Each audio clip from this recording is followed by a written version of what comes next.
Oras-oras sa DZGB. Inihahatod sa Indo kang Department of Environment and Natural Resources, Regional Office No. 5, ang programang Kapalibutan Ta at Tamanon Ta. Kapalibutan Ta at Tamanon Ta. Programang magtataunin informasyon asin kaaraman, manungod sa satuyang kapalibutan, asin sa mandato kang Department of Environment and Natural Resources. Kapalibutan Ta at Tamanon Ta. Ngunyan, ang sa Indong makakaibahan.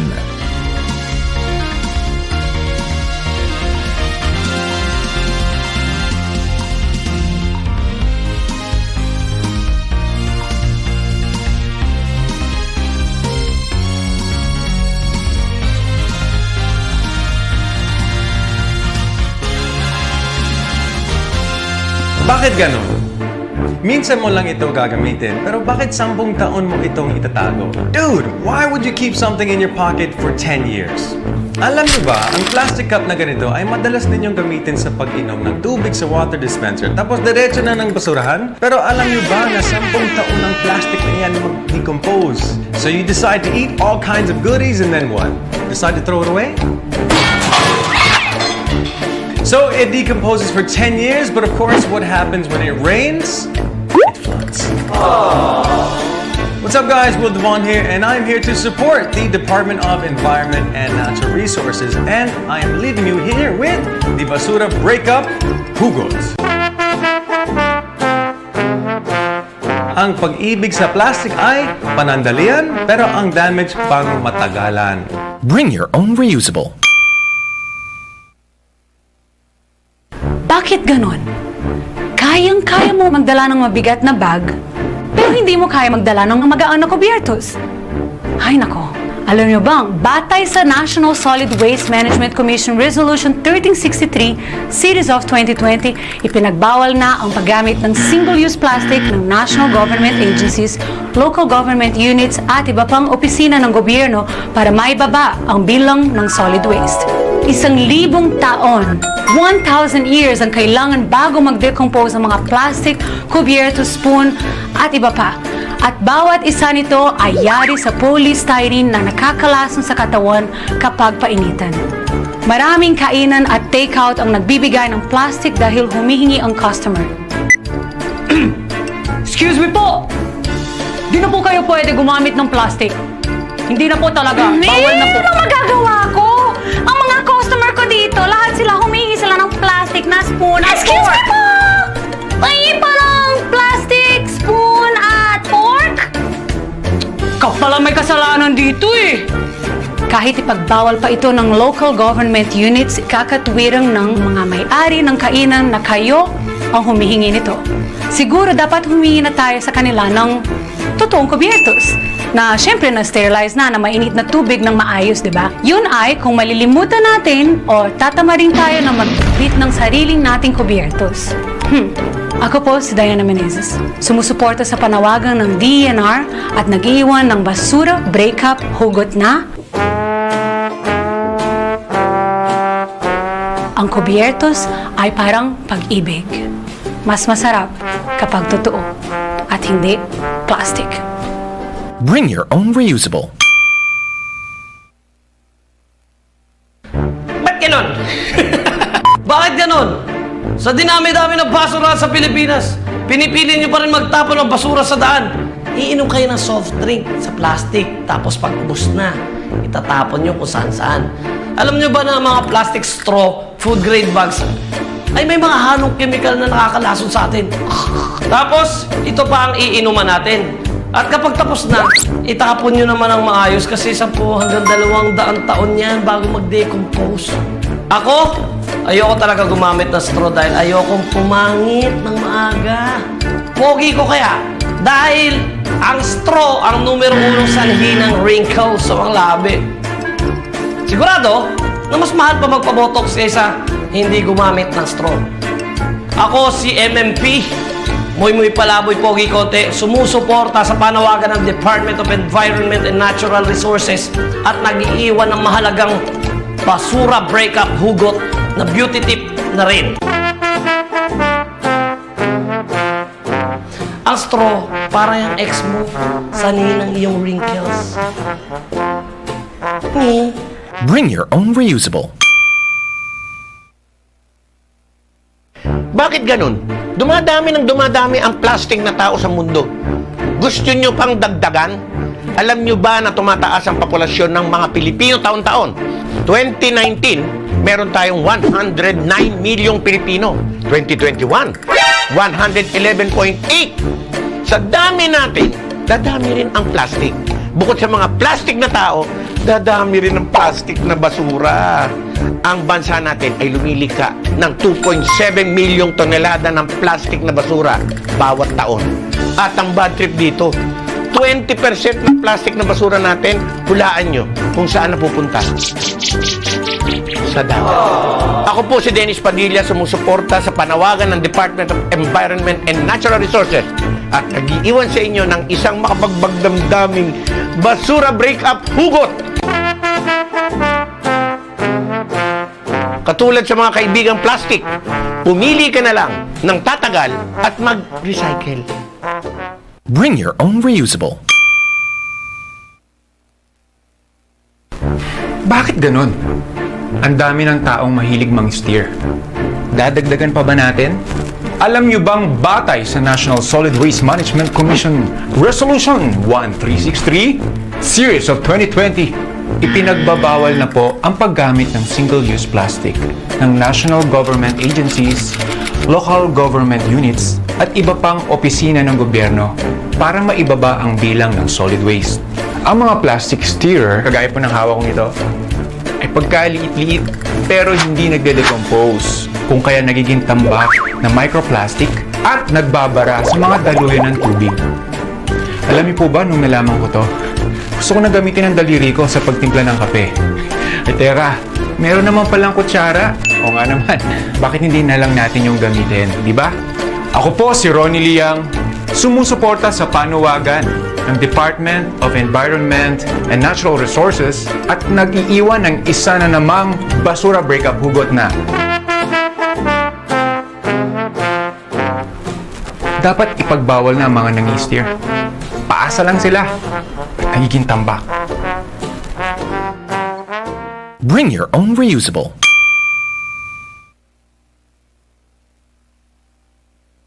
Tayo ay maituturing na isa sa maliit na bansa sa mundo. Subalit maliit man, tayo ay isa sa pinaka-mega diverse country. Tayo ay nagtataglay ng iba't ibang uri ng buhay at likas na anyo ng kalikasan. Karamihan ay dito lamang matatagpuan. Ang sari-saring uri ay tinatawag na biological diversity o biodiversity. Subalit ito ay hindi ganap na napapahalagahan. Katunayan, marami sa mga ito ay nalalagay sa peligro sa sitwasyon ng pagkasira o pagkawala. Dahilan upang ang ating bansa ay tagurian ding biodiversity hotspot.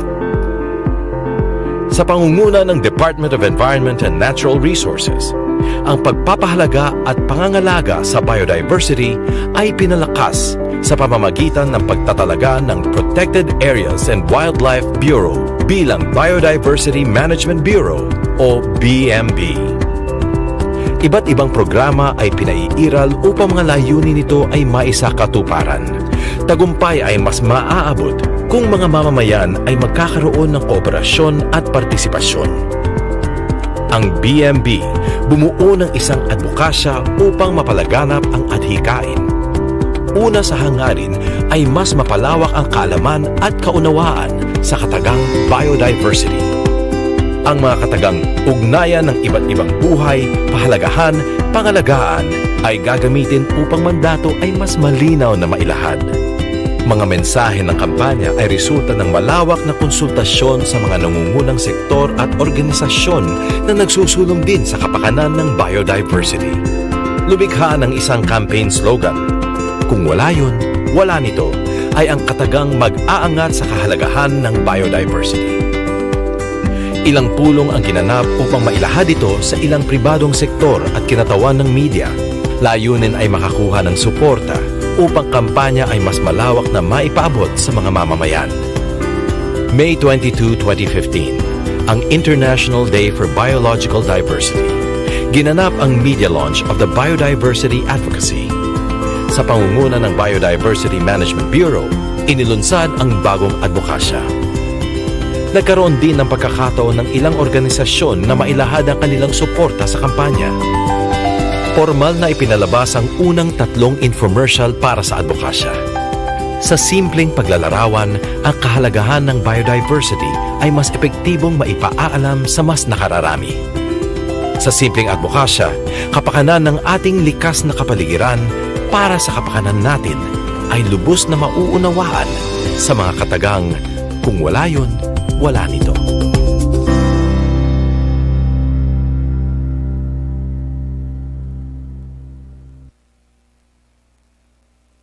Sa mga corals nangingitlog ang iba't ibang isda. Mga bagong isda ay nabubuhay at naninirahan hanggang ganap na lumakas. Sa malinis na karagatan, sila ay lalaki. Mangingisda ay may mga ani sa tamang panahon. Mga isdang aabot sa ating palengke upang tayo ay may isda sa ating hapagkainan. Kung mga corals ay nasisira dahil sa ating mga gawain, paano na ang hanapbuhay nila? Paano na ang isdang pagkain natin? Kung wala yun, wala nito. Bawat uri ng buhay ay mahalaga para sa isa't isa. Maaaring isipin na ang isang uri ng ibon ay pwedeng wala sa likas na tirahan nito. Subalit, kung wala ang ibong ito, dadami ang pesting kinakain nito. Pesting pagkain naman ay palay. Lubos na sumisira sa taniman. Pagkalugi sa hanapbuhay ng magsasaka, dulot din ay kakulangan ng bigas sa mga palengke. Kaya kung wala ang ibong ito, paano na ang kabuhayan nila? Paano na ang bigas natin? Kung wala yun, wala nito. May mga bundok na malawak ang kagubatan, natirahan na maraming uri ng hayop. Dahil sa likas na ganda, magandang tanawin at pasyalan nito. Nagkakaroon ng hanapbuhay ang mamamayang nakatira sa paligid nito.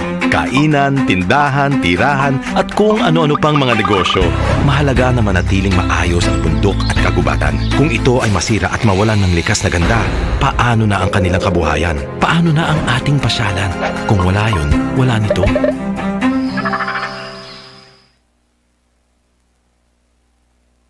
Bawat uri ng buhay ay mahalaga para sa isa't isa.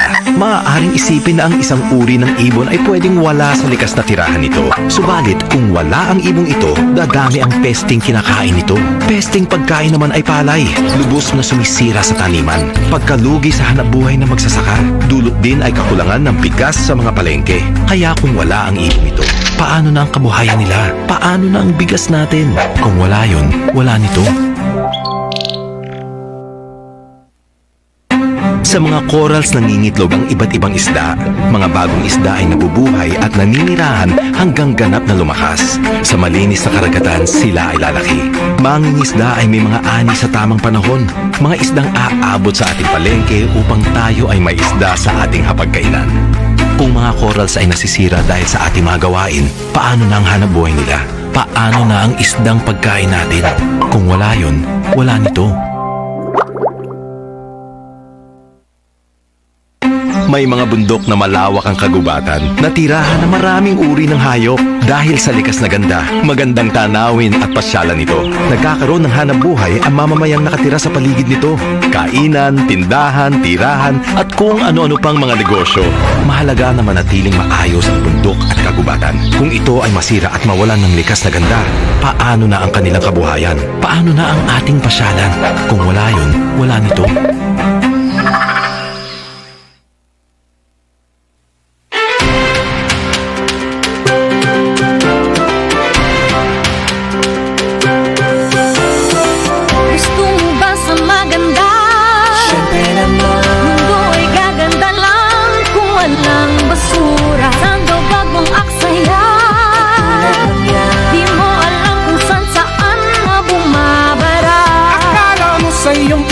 Na basura ay kusa lang itong mawawala.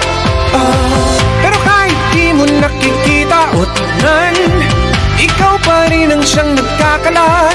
Huwag niyong sayang ang basura. Kumilos ka at gawin mong pera, pagkat mundo'y nalulunod na sa aksaya. Mag-segregate, huwag nang mag-plastic. Nalinis ay gawin mong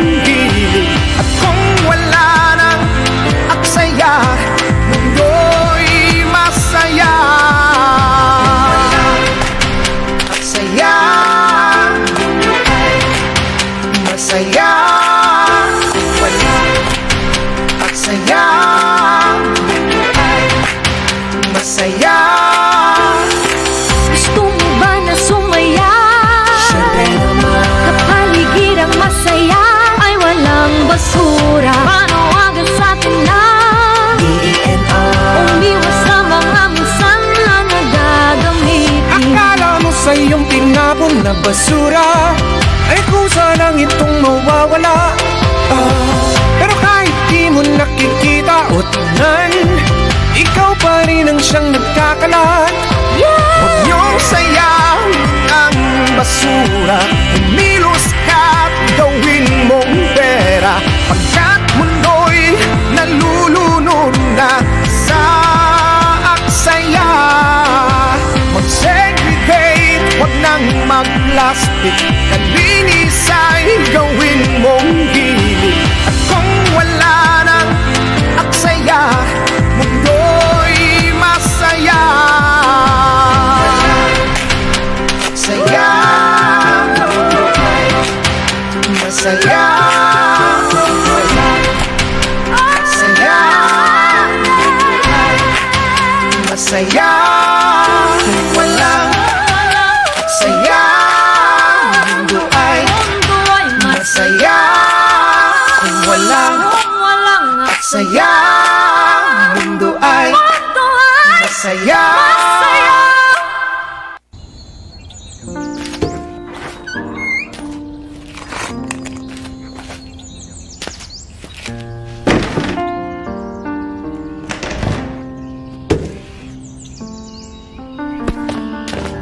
Teka.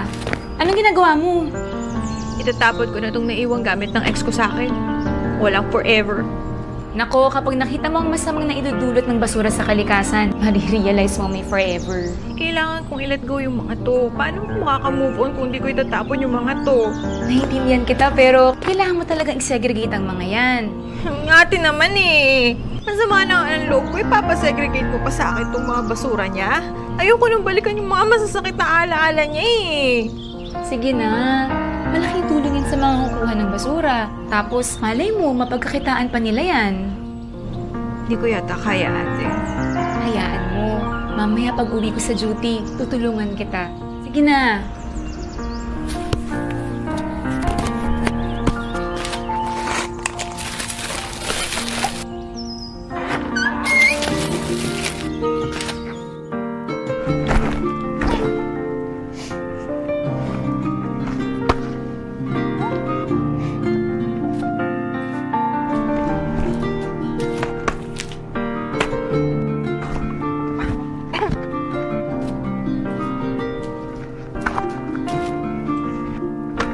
O, ayan.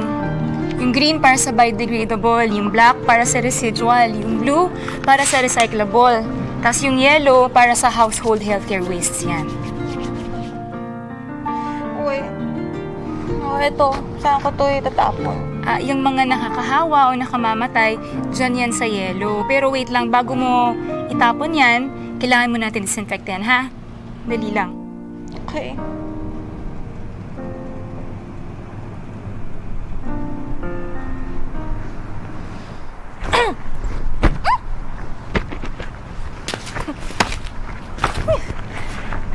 Ate. Ito yan. Yung mga ginamit mong face mask o gloves, kailangan mo na natin ibabad yan sa tubig na may bleach solution. So, mga 30 minutes. Tapos, pagkatapos na natin ayusin lahat ng kalat mo, babalikan natin yan, saka natin lalagay sa yellow na basurahan. Okay, so, ulitin ko kapag nababad ko na ng 30 minutes, at medyo tuyo na, ilalagay ko sa dilaw na basurahan. Tama ba? Tama. Okay.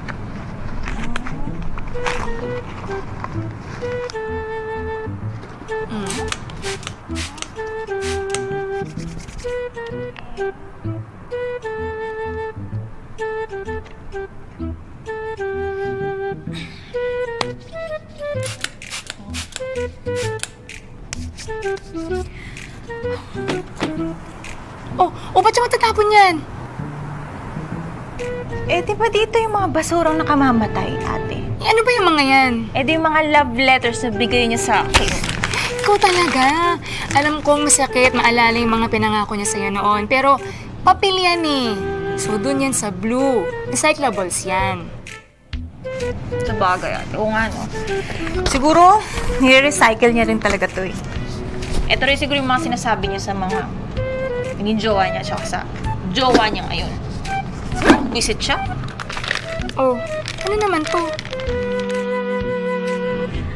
Yan lang naman yung favorite snack ko na araw-araw niyang pinapadala sa akin nung nililigawan niya pa lang ako. Ayoko na nga kainin yan. Kasi bitter na yung lasa niya. Ate, yun din yan. Sana ka mamatay.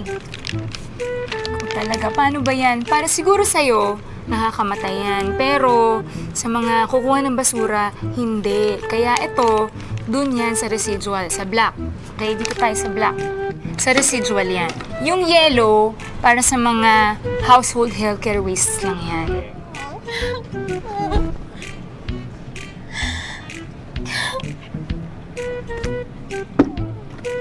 Huwag ka na umiyak. Ay! Ba't may puno dito? Sanga lang yan, ate. Oo, sanga, oo. Ano ginagawa niyan dyan? Nung graduating namin, umupo kami sa ilalim ng puno. Tapos, nangako siya doon na habang buhay doon kami magmamahalan. Na kahit ano daw mangyari, wala daw iwanan.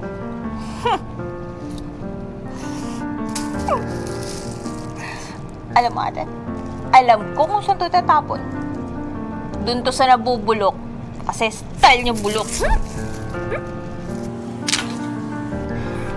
Naalala ko dati, humaling ka sa kanya. Kaya, alam ko masakit. Grabe ka naman ate sa humaling. We, totoo naman na kami nga ni Mama dati inaway mo pa kasi sinabi namin sa yung hinay-hinay ka na sa pakikipagrelasyon. Sorry ha. Oo naman, ano ka ba? Kapatid kita eh, alam mo yan. Mahal na mahal kita. At ang pagmamahal namin sa'yo, hindi mabubulok. Buong buo. Walang residual. Noon pa man hanggang ngayon. Hindi nire-recycle. At sa panahong ito, asahan mo, nasisikapin naming buhayin ang ngiti mo mula sa mga basurang nakakamatay. Salamat ate. Ano naman, what are sisters for? Alam ko na. Huh? Di kaya yung mga letters na nirecycle niya, padala natin sa bago niyang jowa, no?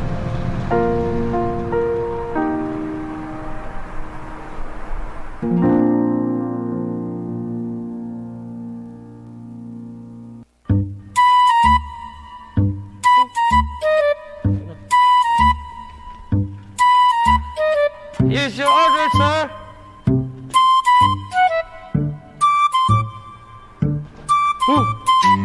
May problema po ba, sir? Hindi po ba yan yung in-order nyo?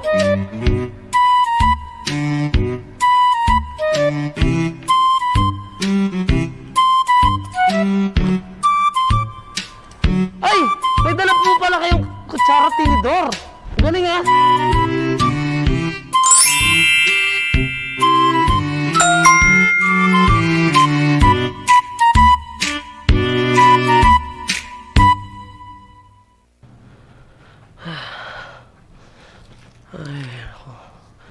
Ay, grabe talaga tong COVID-19 pandemic na to. Pagod ka na nga maghapon kakatrabaho. So, tapos kailangan mo pa maglinis at mag-disinfect dito sa bahay. Oh! Nandiyan ka pala! What's up, bro? What's up? Woo! Okay. Bakit? Saan ba? Ah, doon pala!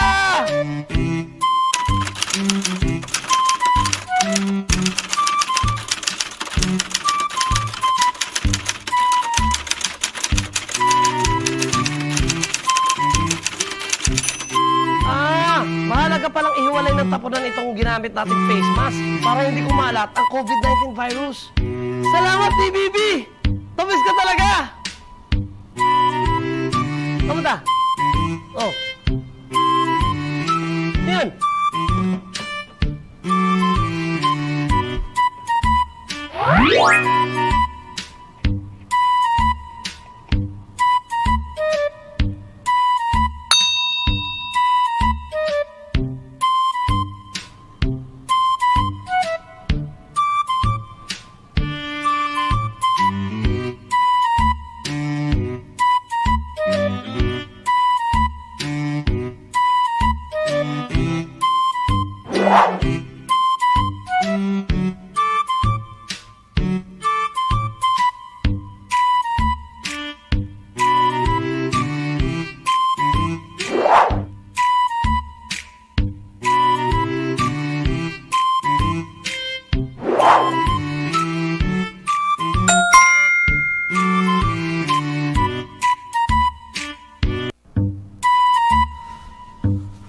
Ha?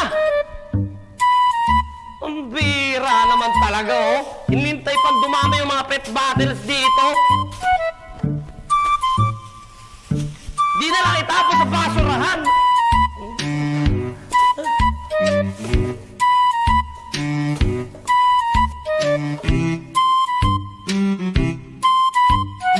Bibi, naisip mo ba yung naisip ko? Pwede pala natin pagkakitaan tong pet battles na to. Tara! Ipunin na natin itong mga pet battles sa recyclables at ibenta natin to sa junk shop sa may kanto.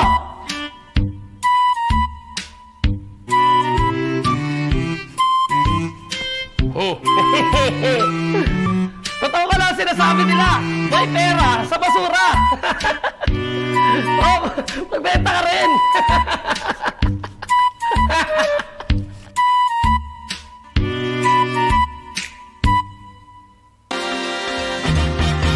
Sa indong nahinanyog ang programang Kapalibutan Ta at Tamanon Ta. Kapalibutan Ta at Tamanon Ta.